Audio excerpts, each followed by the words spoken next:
Welcome to Your Money, Your Mission, the podcast designed to turn complex financial situations into actionable advice, powered by Johnson Financial Group. I'm your host, Kelly Mold, and today my guest is Nicole Farbo.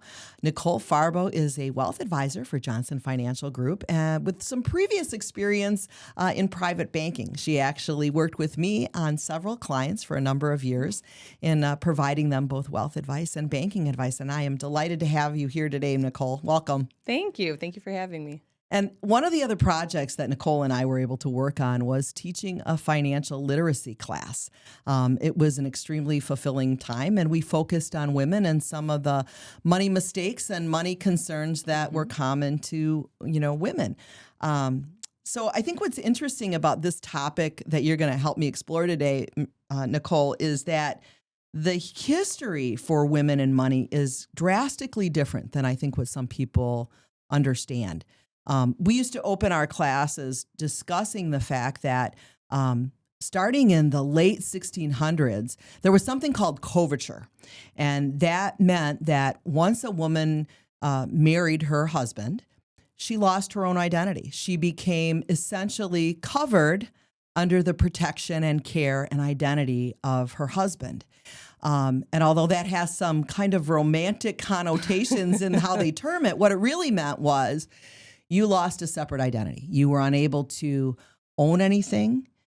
You had no rights to contract. You could not inherit. If you divorced your spouse, you could not have custody of your children. If you were the victim of a crime, violent or otherwise, you really didn't have any rights under the law for justice. So that particular approach lasted for many, many, many generations. And as a result, when you don't have exposure to handling money and making decisions and owning property, the basis for how to do that is lost, right? So where we sometimes hear this narrative that women handle money differently, it really doesn't turn on gender, right? It turns on some other things. What would you say were the key factors for how people start to understand money, whether male or female for that matter? Yeah, absolutely. I think that this has been a very interesting topic in the field of finance recently. Behavioral finance has really taken a forefront because what we found is that someone's experience and history with money really does shape the way that they make their financial decisions in the present day. So when you think about how the different generations have been raised with money and even the way that those conversations within families have been different. So maybe baby boomers, money was more taboo. You didn't talk about money in the household, right? It wasn't something that families openly shared. But then you see the next generation, maybe Gen X, they're a little bit more open. Roles are being shared a little more equally. And then you look at millennials where I know I look at how I'm raising my own child. My husband and I have more open conversations with her about money than I feel like I had in my household. So I really think that the history and experience that someone has had with money, regardless, like you said, of gender, really shapes how they're making those financial decisions today. That's such an important point, particularly because we have so many generations now living and working really side by side. So I think it's interesting. Tell me a little bit about how you see when you're working with a baby boomer, perhaps how they view money and what some of the mistakes are that you uncover in that generation, and maybe talk about some of the things as we kind of skew to the younger generation. Yeah, I will say that the experience as far as if you were raised in more of, let's say, a scarcity mindset, right, could really impact the way that you save money and spend money than other generations that maybe were raised in more of an abundance type of a experience. My grandmother was a Depression baby. Exactly. And so she saved rubber bands and strange things that her entire life having had that experience. Exactly. Sure. So sometimes when we're doing financial planning for those types of clients, we're really telling them, you know what, you need to spend more, right? Which might seem counterintuitive as a planner. We're trying to say save for your goals in retirement. But sometimes we do have to have those conversations just because it's really hard for them to get out of that scarcity mindset. And like I said, other generations may have had more of an abundance type of an experience. But I think that what's important when you look at generations, and like you said, generations working side by side, is typically in a relationship, there's one CFO. I always say that. There's one Mm-hmm. person that's handling the day-to-day bill paying, watching what's coming in and going out of accounts and handling things. But we really do stress upon our clients that even if for one individual that might not be their area of interest, they don't Mm-hmm. really want to have to pay attention to the finances, they should still have an idea of what's going on and have a basic understanding of how the accounts are working. Because if anything were to happen to the person who is handling the finances, that can be a really difficult, scary situation to be in an already emotional time. Absolutely. We've had those circumstances where the spouse comes in and in addition to that loss, they now have no idea what they have, where it is, who to talk to, Exactly. and it creates this insecurity that I'm sure is the last thing that a loved one would want their partner to have to go through. So that communication is so vital. Exactly. So as we switch, so we know women have always had to deal with a number of roles. That's happened in history and it continues to happen superpower. today. It's what we do. We know how to juggle all those things. But when we were at the beginning of our career and we're, growing our career, growing our families, handling all of those dynamics that make us pretty much in a dead run every single day, what advice would you give this young professional to make sure they're doing so that they don't lose track of the steps they need to take to have some financial security? Yes, that's a great question. I would say first and foremost, pay yourself first. Like you said, everyone is so busy, and that can sometimes be hard to prioritize yourself when you feel like you have so many other things that are important. Right. But paying yourself first, and what I mean by that is if you're starting out in your career and you're lucky enough to work for an employer that offers an employer plan, make sure that you educate yourself about that plan, sign up for it, understand what your company matches, and at least contribute what that matches. You don't want to leave free money just, sitting on the table. So make sure you're doing that. And I understand that when people are starting out in their career, that can be really difficult because you're not in your high earning years yet, right? You're not where you want to be. Right. So unfortunately, people feel like, you know what, there's other maybe more pressing concerns. I have student loans I have to pay off, debt. I need to, create an emergency fund. And all of those things are important. They're certainly important. But putting together a plan, and it could be as simple as just a budget for yourself. And like I said, making sure that you're prioritizing within that budget, paying yourself first via retirement plans, via creating a savings account for yourself is really, really important. And the other piece that is very important to starting to save early is time. You have time on your side, which is Right. huge. So the power of compounding interest and the growth that you'll see in those accounts is huge. Right. And I tell people, getting rich is not about investing a lot of money. It's about investing some money regularly. You have to do it regularly and for a long period of time, and you will amass wealth. And it seems difficult sometimes to picture that when you're just Right. starting out. Right. But you'll thank yourself, your 50-year-old self will thank your 30-year-old self or your 25-year-old self for starting early. Absolutely. And it's important to note we can only work so many hours in a day. Our money has to start working for us as well. Yes. Right. Yeah. It's a really important dynamic.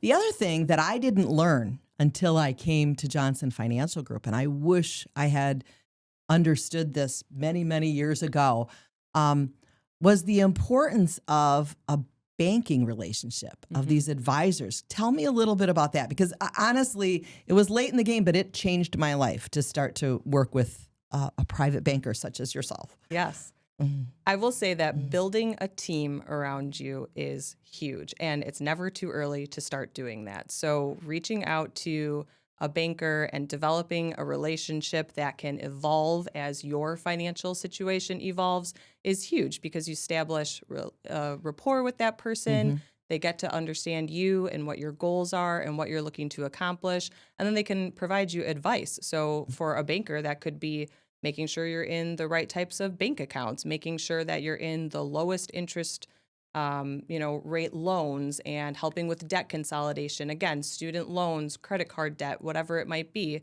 And then on the flip side of the interest coin, it could be making sure you're earning as much interest as you can in a savings account and setting aside an emergency fund. So it's really critical to have a team of professionals. And again, I think this is even more critical for maybe women who feel like investments and money management isn't really my thing. I don't want to focus on it. Put together a team around you that can help. So not everyone is an expert in everything, but if you have those people around you, then they can provide you advice to put you on the right track. Right. And what I found is, and like everybody, I love automation. I like things to go easy, quickly, apps. I want things very kind of add water and stir. But nothing has replaced having a relationship with my advisors, my bankers, who kind of look out for me. They know when the interest rates are dropping. They proactively reach out to me to help me make some of these strategic decisions. And I think that's an important thing for people to know, that yes, all the automation is great, but having that relationship is this kind of belt and suspenders to making sure everything goes the way that you want it to go. Yes, and I think you hit the nail on the head with making strategic decisions. We tend to make decisions emotionally as human beings. That's just how we're wired. But to have an impartial expert to help you take that emotion out of decisions that you might be making financially and truly just provide advice to help you make more unbiased decisions on things can be very helpful. Yeah, and I'm going to move on to another topic because I got a call the other night from my mother, who is 79 years old. She'll be 80 in April, and I hope she doesn't listen. She'll be very angry with me. But she was so excited. She just got a new car, and she said her credit score was 850.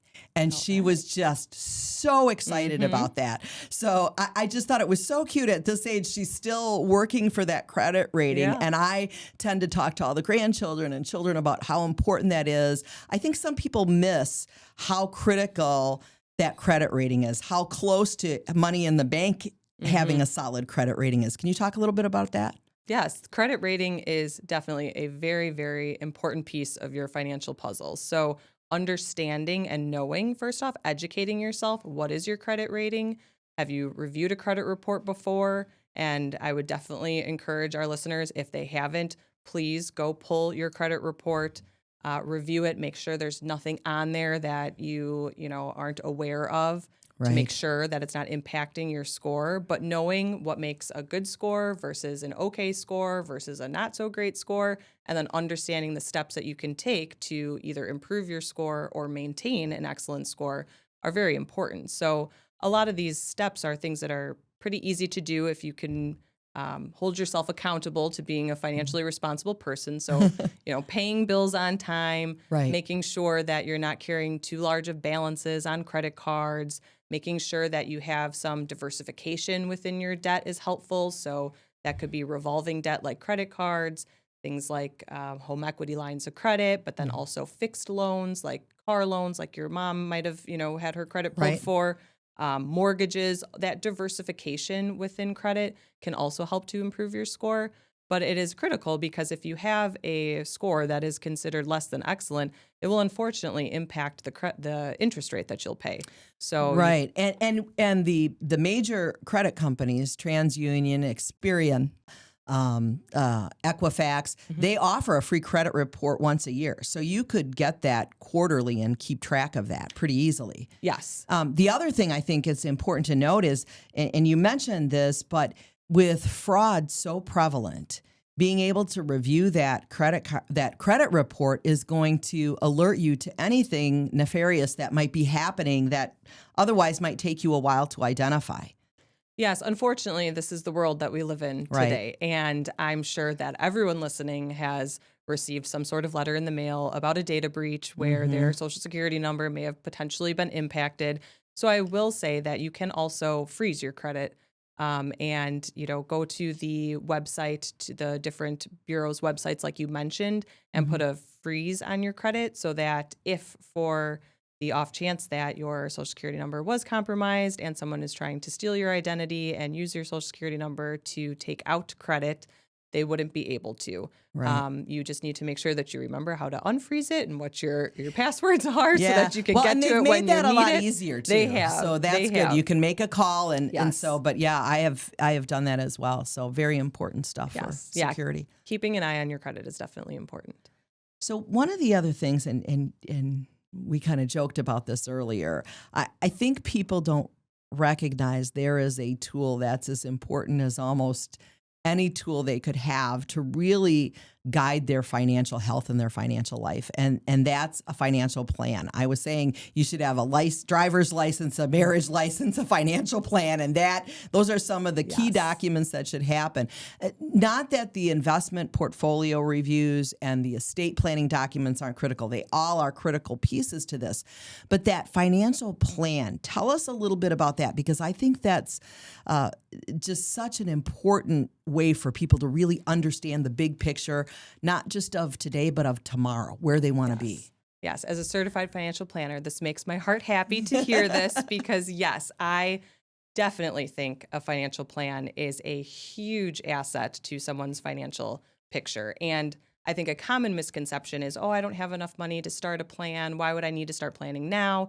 It's too early. And I don't think that's the case. A financial plan is designed so that it can grow with you as your financial situation continues to evolve and grow. So putting together a plan in place early, and it could be as simple as in the beginning, how do we pay down debt? How do we build up our savings? And then eventually it evolves to, how are we on track to retire? Then it could evolve to how do we gift to grandchildren and leave a legacy? Putting together that financial plan and having a roadmap for short-term goals and long-term goals is a really, really valuable asset. And then as different financial situations come along, so should we buy a new house or we're looking to buy a vacation home, let's say, you can revisit that plan and have your advisor stress test the different decisions you could make about that financial decision. So should you get a loan? Should you pay cash? That is the great part about having a financial plan. It's another way to help make educated financial decisions. Right. You can see the consequences or potential Yes. consequences Yes. before having, Exactly. making Do I that decision. retire early and, Right. or do I work another year? And you can see how that impacts the plan. Right. And there's nothing more fun than having someone, look at the results of that planning and realizing that their head's been down working, they've been doing all the right things, and oh my gosh, they could retire tomorrow. They have choices. They can do more than they ever thought they could. That is just such a delightful meeting to have. Yes, and such it an is. important tool.